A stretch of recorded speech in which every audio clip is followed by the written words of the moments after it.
Sebelumnya kita sudah membahas tentang histogram yang bisa kita tambahkan cukup dengan menuliskan df ya filenya, kemudian nama kolomnya tambahkan his, dan kita bisa berikan argumen di sini ya di bagian binsnya berapa banyak batang-batang yang ingin kita masukkan ke dalam ya. Selain kita menuliskan dalam kurung kotak square brackets nama kolomnya, ada cara lebih mudah lagi yaitu dengan menuliskan langsung nama kolomnya tidak menggunakan kurung kotak ya.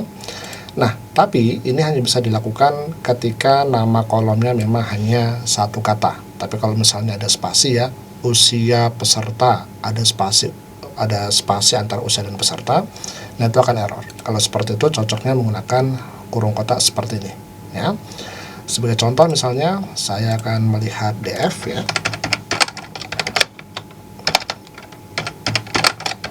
Oke, saya cek sebentar df-nya. Nah, di sini misalnya kebetulan semuanya berupa satu kata, itu maka aman ya. Contoh misalnya df, saya mau ambil misalnya untuk yang numerik var misalnya, var ya. Jadi cukup ketikkan df dot var ya, kemudian dot his. Nah, seperti ini ya. Maka kalau ini kita eksekusi bisa langsung keluar hasilnya. Dan di sini menunjukkan tarif Titanic ya, sebagian besar frekuensinya kebanyakan ada di harga sekitar sekian dolar ya, barangkali satunya dolar ya. Jadi kebanyakan sekitar murah ya, 7, sampai dengan 50 dolar ya. Sementara yang mahal-mahal jumlahnya tidak terlalu banyak. Nah, sebenarnya cukup dengan melihat seperti ini ya, grafik baik tarif ya atau misalnya usia, rekan-rekan sudah bisa melakukan data analitik sebenarnya, menganalisis apa yang terjadi berdasarkan tampilan visualnya. Kemudian kita juga bisa ya, kalau misalnya rekan-rekan perhatikan di sini ya, ada semacam tulisan akses ya yang biasanya muncul di notebook ya, baik Google Colab atau Jupyter Notebook misalnya. Maka bagi teman-teman yang merasa risih dengan tulisan ini ya, ada akses dan juga ada akses ya, kita bisa menghilangkan tulisan ini dengan menambahkan titik koma setelah perintah visualisasi yang kita sudah tuliskan ya. Sebagai contoh ya, kalau saya tambahkan titik koma di sini ya, saya eksekusi, maka his tadi menjadi hilang ya. Jadi titik koma ini adalah sebagai shortcut istilahnya. Kita juga bisa tidak menggunakan titik koma tapi menggunakan tulisan plt.show dengan tanda kurung ya. Saya eksekusi, maka hasilnya sama persis seperti yang bagian atas. Oke. Kemudian kita juga bisa ya, jadi tidak langsung menggunakan method his, tapi kita menggunakan method plot terlebih dahulu. Ya, sebenarnya hasilnya mirip-mirip ya. Oke, tapi tanpa ada grid kotak-kotak sebagai backgroundnya ya. Kita juga bisa menggunakan, kalau misalnya mau memunculkan atau menghilangkan gridnya, menggunakan his sebelumnya, kita juga bisa. Selain ada argumen bins, kita bisa tambahkan argumen grid ya. Nilainya pastikan adalah false ya. Kita eksekusi. Nah, hasil seperti ini. Jadi dari mana kita tahu ada argumen grid dan sebagainya, bins dan sebagainya? Seperti biasa, arahkan saja mouse ke bagian his. Nah, di sini kita bisa melihat argumen-argumen apa saja ya yang bisa kita pakai di his ya. Jadi oke, ada grid, ada X label size, ada macam-macam ya, dan keterangan dari setiap argumen-argumen ini atau parameter ini ada di bagian dokumentasinya.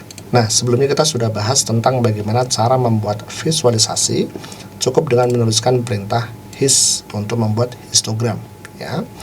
Nah, walau demikian sebenarnya dari Pandas sendiri ya, Pandas itu adalah library Python untuk membuat tampilan layaknya fungsionalitas seperti Excel ya, kalau di Windows atau di Mac. Nah, dengan Pandas mereka merekomendasikan untuk menggunakan perintah atau method plot, sama seperti yang tadi sudah kita lakukan di bagian ini. Jadi tidak langsung menuliskan his, tapi tambahkan dulu perintah plot ya, karena bisa lebih fleksibel dalam membuat visualisasinya ya. Oke, maksudnya gimana? Jadi ada banyak sekali perintah-perintah yang kita bisa gunakan, tambahkan setelah plot. Ada histogram, area, bar plot, macam-macam. Dokumentasi resminya ada di link ini. Rekan-rekan cukup klik saja, maka rekan-rekan bisa melihat di dokumentasi resminya ada pandas data frame plot. Jadi ini adalah method atau cara dari library pandas di Python, di mana kita bisa membuat visualisasi langsung dari tabel yang kita buka di notebook atau di Python, ya. Ada banyak sekali. Ada nanti di sini, ya, ada sekian banyak method-method yang bisa kita gunakan, ya. Ini untuk data frame-nya. Kemudian untuk plotnya, di sini ada banyak sekali plot-plot yang bisa kita buat.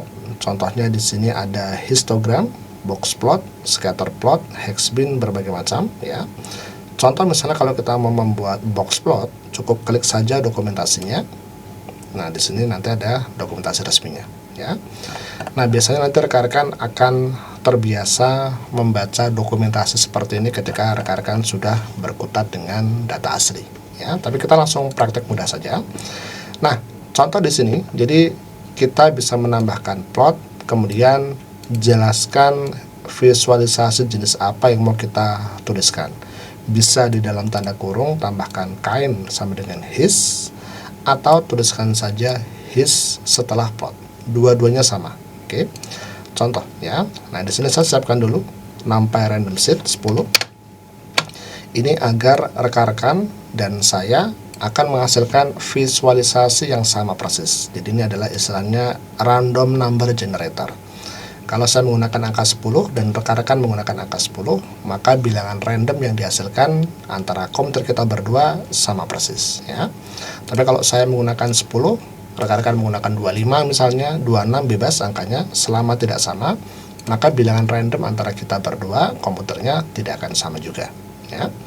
Nah, di sini saya menuliskan sebuah perintah Python di mana saya membuat sebuah file baru, ya. Python, tolong buatkan saya sebuah variabel baru, namanya adalah baru. Dia adalah sebuah pandas data frame. Kita nanti mau membuat sebuah tabel, oke, dimana saya mau mengenerate angka bilangan random dari method atau dari modul random. Saya gunakan perintah ren, ya. Nanti saya akan membuat sebuah bilangan random dari 0 sampai 1, ya.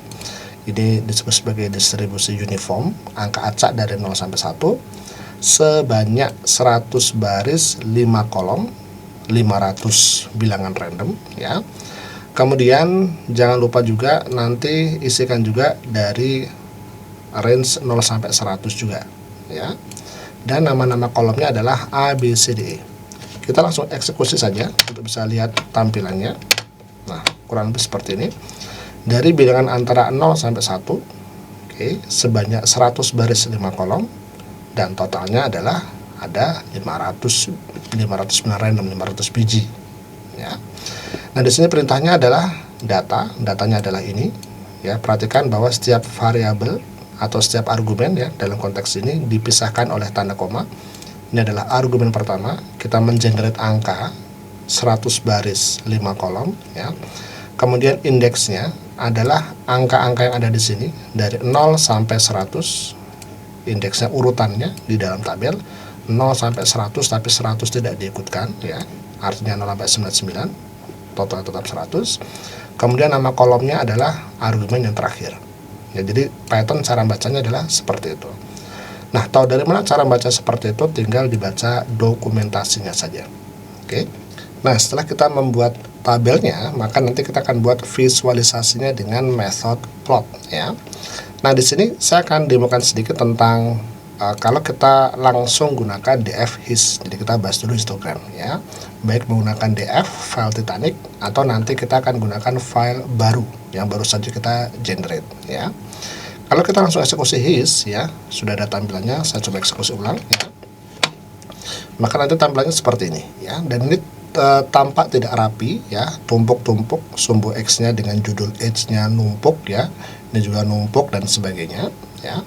Dan kenapa hanya muncul 6 ini? Ya karena Python dalam konteks ini memastikan yang muncul adalah yang memang bisa dimunculkan. Dalam konteks ini variabel numerik, ya.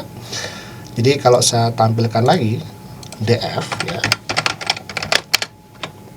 maka di sini ada 1, 2, 3, 4, 5, 6. Hanya 6 variabel ini saja yang tampak seperti angka, ya, numerik. Maka di sini juga ada 6. Oke. Kalau tidak rapi, maka agar merapikannya kita tambahkan satu perintah, ya. Di sini saya eksekusi dulu. Ya. Perintahnya adalah title layout, ya. Dan di sini ada perintah lain yang bisa kita langsung tuliskan di sini sebenarnya, yaitu adalah ada tambahan argumen grid sama dengan false untuk menghilangkan grid-grid atau kotak-kotak sebagai backgroundnya. Maka gridnya hilang. Kemudian setelah itu masuk ke baris ketiga, title layout. Ini adalah perintah dari library pyplot atau matplotlib, ya.